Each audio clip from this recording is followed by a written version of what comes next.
কে কে আমার মতো এই ফলটা খুব ভালোবাসেন।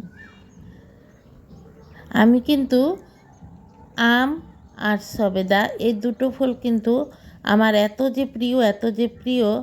আর আমার আগের ভিডিওতে আমি বলেছি, আমি এখানে বিয়ের পর এসে এই আমি যেখানে থাকি আসামের হোজাই, এখানে অনেকেই সবেদা চেনে না। আবার কেউ কেউ আগে দেখতাম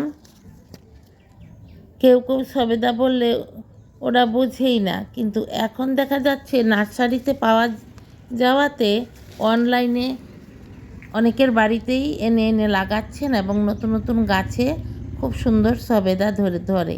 আর এই সবেদাটা খুবই স্বাস্থ্যের পক্ষে ভালো। এই সবেদায় প্রচুর পরিমাণে আয়রন থাকে সবচেয়ে বেশি। যারা সবেদা সবসময় খান তাদের রক্তের ঘাটতিটা কম হয়। মানে রক্তের ঘাটতির মধ্যে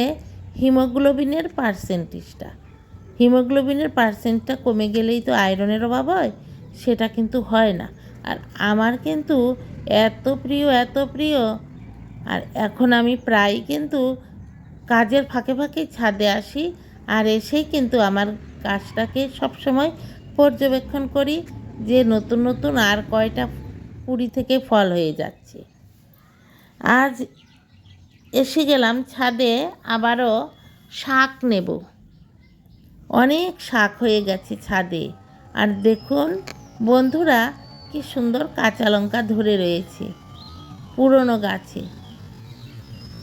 আর এইখানে একটা দেখুন, এটা হলো কামরাঙ্গা লঙ্কা গাছ। খুব ঝাল। আমি খেতে পারি না। আমি এটা আমার ভাবির জন্য লাগিয়েছি। এটা হলো নোনা শাক। কে কে পছন্দ করেন নোনা শাক? এটা নোনা শাক। এই নোনা শাক ওঠার দিন এসেছে। লবণ লাগে এই শাকে রান্না করতে, কিন্তু বেশি লবণ দিতে হয় না। আর এইগুলি হলো টমেটো গাছ, এগুলি চেরি টমেটো। আমি ওই দিনও ছাদে এসেছি, সবাইকে ছাদ বাগান দেখিয়েছি, কিন্তু আজ আবার ছাদে কেন এসেছি তাই দেখাচ্ছি। বাজার থেকে একটা কামরাঙ্গা লঙ্কা গাছ কিনে এনেছি। আর আজকে 5-6 দিন পর্যন্ত এই লঙ্কা গাছটায় এই যেভাবে এনেছি সেভাবেই রয়েছে, জল দিয়ে রেখেছি। আজ এসেছি ওপরে, যে আসলে তো এখন রমজান মাস, এখন কোনো কিছু কাজ করতে ভালো লাগে না, কিন্তু তার সত্ত্বেও মনে মনে চিন্তা করলাম যে না, এইভাবে রাখলে হবে না, গাছটা আমার লাগিয়ে দিতে হবে।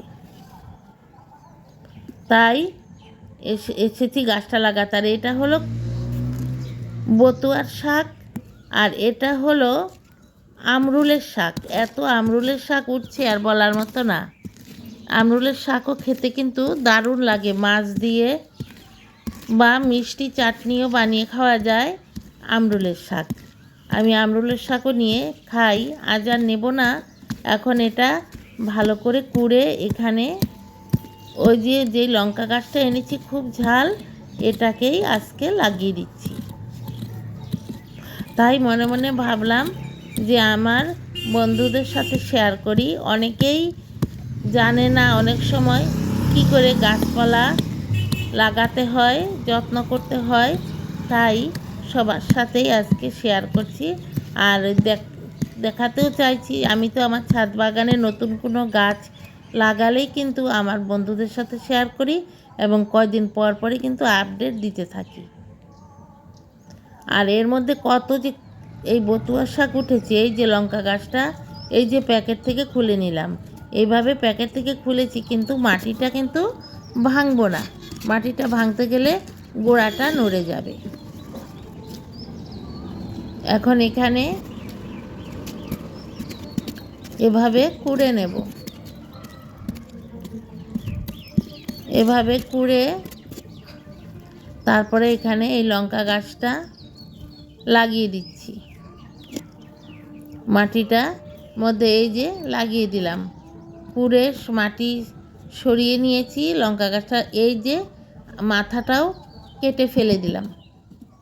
একটা মাত্র মাথা নিয়ে কিছু হবে না, বেশি হলে বড়া করা যায়। এই যে লঙ্কা গাছটা, ওই যে আগের যে লঙ্কা গাছগুলি, ওইগুলিরই মা গাছ এইটা।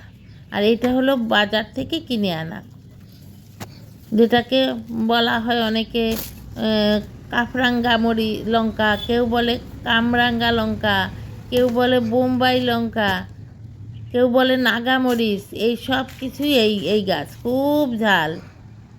এখন আমার এখানে যে এই যে মিষ্টি কুমড়োর গাছগুলি লাগিয়েছি, কত যে ডাল দিয়েছে বলার মতো না। এখান থেকেই আমি একটু আগা কেটে নেব।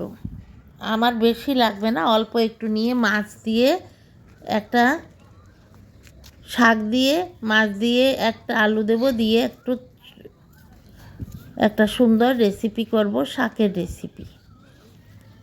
তাই আজকে আমি এই শাক তোলাটাই আমি আমার বন্ধুদের সাথে শেয়ার করছি।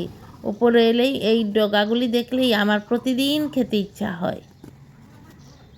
আর এখন কচি কচি তো, এখন খেতে খুব ভালো লাগে।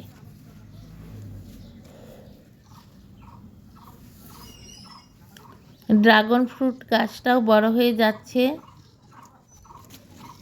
আর এত যে বতুয়ার শাক হয়েছে কোত্থেকে আমি বুঝতেই পারছি না। সারা ছাদ জুড়ে বতুয়ার শাক হয়ে যাচ্ছে, খেতেও খুবই টেস্টি। আজকে ডগা আর পাতা সব কিছু ছিঁড়ে দেব। এই যে নিচ্ছি। নিজের বাগানের যে কোনো কিছু খেতেই দুর্দান্ত টেস্ট লাগে।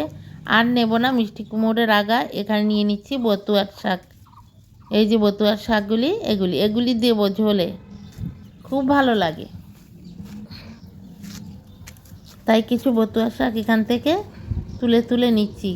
এটা হলো জঙ্গল গাছ, আর এই জঙ্গলে সব ঢেকে যায়। কাঁচা লঙ্কা গাছগুলিকে বড় হতেই যেমন দিচ্ছে না, এত জঙ্গল কোত্থেকে যে এসে যায়। যখনই আসি একটু হাতকে শান্তি দেওয়া যায় না। বাবারে বাবা, যেটা প্রয়োজনের গাছ লাগালাম সেটা না বাড়তে বাড়তে জঙ্গলগুলি বেড়ে যায়। আর এগুলি হলো নটের শাক। নটের শাকও আমি এই যে নটের শাক, অল্প একটু নোনা শাক পেয়েছি, আর পেয়েছি কি বতুয়ার শাক আর মিষ্টি কুমড়োর শাক, সব একসাথে করে মাছ দিয়ে রান্না করব। আর আমি যে আলু লাগিয়েছি সেখান থেকে বন্ধুরা খুব সুন্দর আলু হয়েছে, সেখান থেকে আপনাদের সাথে নিয়ে আলু তুলব। আর সেই আলু দিয়েই কিন্তু আজকে এই মাছের তরকারিটা রান্না করব। এগুলি হলো কলমির শাক। কলমির শাকও হচ্ছে, গত বছরের কলমির শাক এখানে রেখে দিয়েছিলাম। এখন এখান থেকে ডগা কেটে কেটে আর কদিন পর লাগাবো। এই যে দেখুন, এখানেও এই বতুয়ার শাক, আর এই যে দেখুন কি সুন্দর আবার কয়টা লঙ্কা চারা উঠেছে। আর এই লঙ্কা চারাগুলিকে খেয়ে ফেলছে এই ঘাসে, তাই ঘাসগুলি ফেলে দিচ্ছি। এই যে ঘাস উঠে উঠে ভর্তি হয়ে গেছে।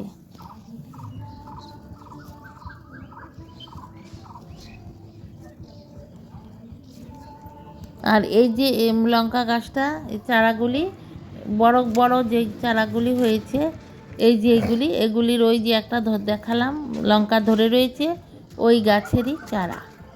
এই সব দিকেই কিন্তু এরকম মিষ্টি কুমড়োর শাক হয়ে গেছে। তার সাথে হয়ে গেছে এই বতুয়ার শাক এবং এই নটের শাক। আর এর মধ্যে এই যে কত বড় বড় ডগাগুলি, খেতেও এত দুর্দান্ত টেস্টি লাগে বলার মতো না। এই যে আর ক্ষুদ্রা শাক বা এই যেটাকে বতুয়ার শাক এই আমরা বলি, এটাকে এখানে বলে আঞ্চলিক ভাষায় ক্ষুদ্রা শাক। এটা স্বাস্থ্যের পক্ষে খুবই ভালো। তাহলে বন্ধুরা, আজকের আমার শাক তোলাটা দেখতে কীরকম লাগলো? অনেকেই শহরাঞ্চলে থাকেন, অনেক গাছপালা চেনেন না, তাই আমার ভিডিওর মাধ্যমে আপনাদের এই গাছপালাগুলি তুলে দেখাই। আপনাদের দেখতে কিন্তু ভীষণই আনন্দ লাগবে। দেখুন কত ছোট ছোট শাক উঠে গেছে।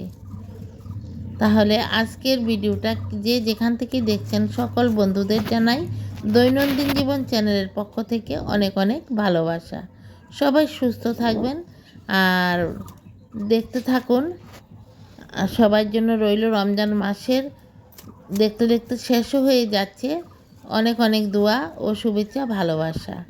এভাবে আমাকে প্রথম থেকে শেষ পর্যন্ত যারা আমার ভিডিও জুড়ে আছেন এবং যারা আজ নতুন এসেছেন সকল বন্ধুদের রইল অনেক ভালোবাসা। সবাই আমার ভিডিওটি দেখে যদি ভালো লাগে অবশ্যই আমার চ্যানেলটি সাবস্ক্রাইব করে বেল আইকনটি প্রেস করে একটা লাইক দিয়ে আপনাদের বন্ধুবান্ধবের সাথে শেয়ার করে দেওয়ার জন্য অনুরোধ রইল।